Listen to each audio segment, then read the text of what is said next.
Hey, and welcome to Board of Life News for August 30th. Today I'm going to talk about The River, Neome, an expansion for Starship Samurai, Fuji, and the Kickstarter for the Love of Board Games. Let's get to it.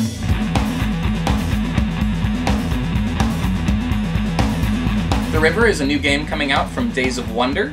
In this game, you're going to play as pioneers embarking down a river looking for new lands to settle. It mixes tile placement, worker placement, and resource management, which are Euro-y mechanics that I like a lot. Obviously nothing super revolutionary in like mixing those mechanics, but I'm excited to see it in a gateway game, because I really like light Euros, stuff like that. Days of Wonder is probably, for the money, the best publisher at like gateway games. That's obviously kind of their thing. So yeah, it sounds really interesting. As you're making your way down the river, you're going to be placing tiles, as you settle new areas, but you can no longer use the resources that when you place a tile on that area, you're covering up the resources that you're using as you use up the land and stuff like that. So that sounds like an interesting thing. I'm excited to see it. It's going to be released at Essen this year. Neome is a new game coming out from Lookout Games. This is going to be a city building, tile laying game.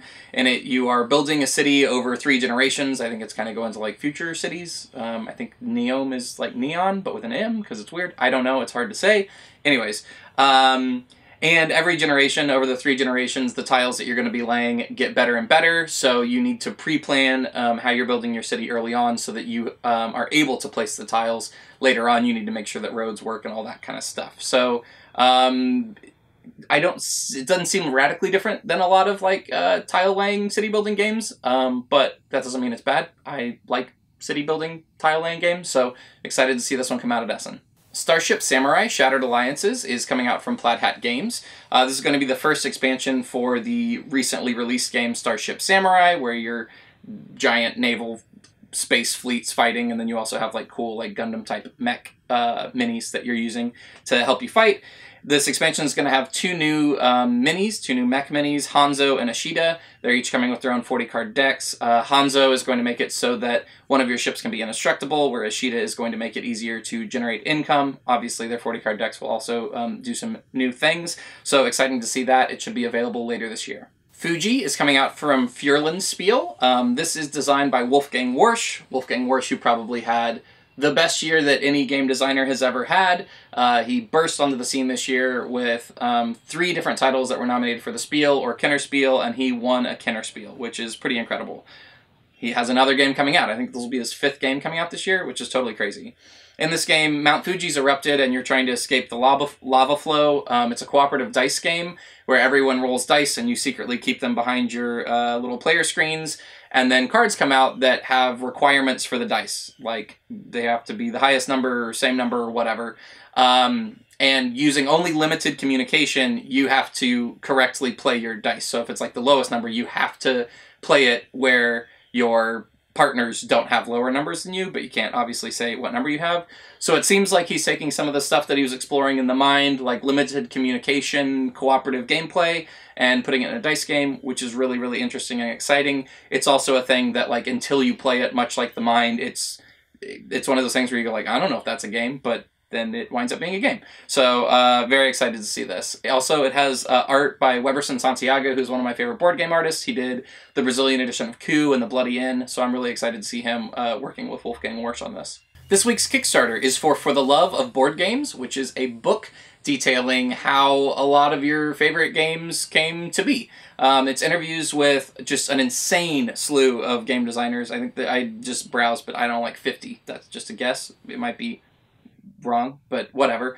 Game designers talking about how they went about designing some of their classic games, as well as kind of their thought process, games that they've worked on that have never come out, things like that. Some of the designers include Matt Leacock, Bruno Cathala, Richard Garfield, Phil Walker Harding, tons and tons and tons.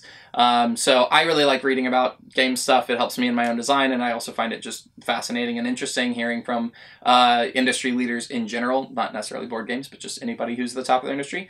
So this one's really interesting to me. It is $25 right now on Kickstarter. If that sounds interesting to you, go back that. All right, that's the news for this week. Thanks so much for tuning in. Make sure you subscribe to this channel to stay up to date with what's happening in board games. New board game news videos come out every single week.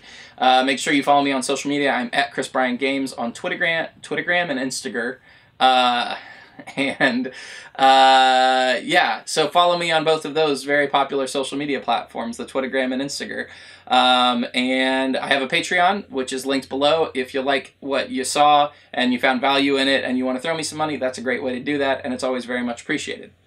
This week's question comes from @CarlyRobinson via Twitter, and they ask, what were your favorite subjects in school, and do they have an impact on your game design now?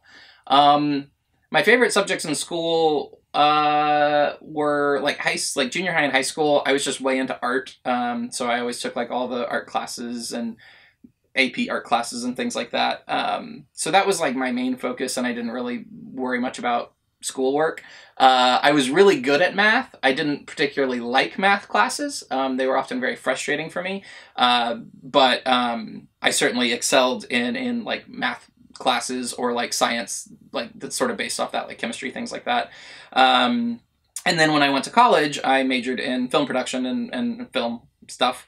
So I would say certainly like the math part of it influences my game design a lot, and also kind of that stuff. But again, I didn't really like it in school, so it's kind of cheating to say that, but I do like math now. And then art in general, kind of, I view board games as a form of art, and I can see the connection between, like film is kind of like, you know, it's on that level where a lot of people are like, don't necessarily define it as art, and it's kind of like the art of the masses, of the people, and I think board games are much that way. And also film is trying to convey kind of like an experience that you have usually collectively with people, and I think board games do the same thing. So I definitely see connections between those things. It's not like board games are a thing that I got into or design was totally unrelated, but I don't know how much of it's like informing that. I don't know if it's like I'm drawing from those things, or it's just like kind of just generally been in the realm of things that I liked and was interested in and therefore did. So sort of, yes, I don't know. Great question, and I'll see you next week.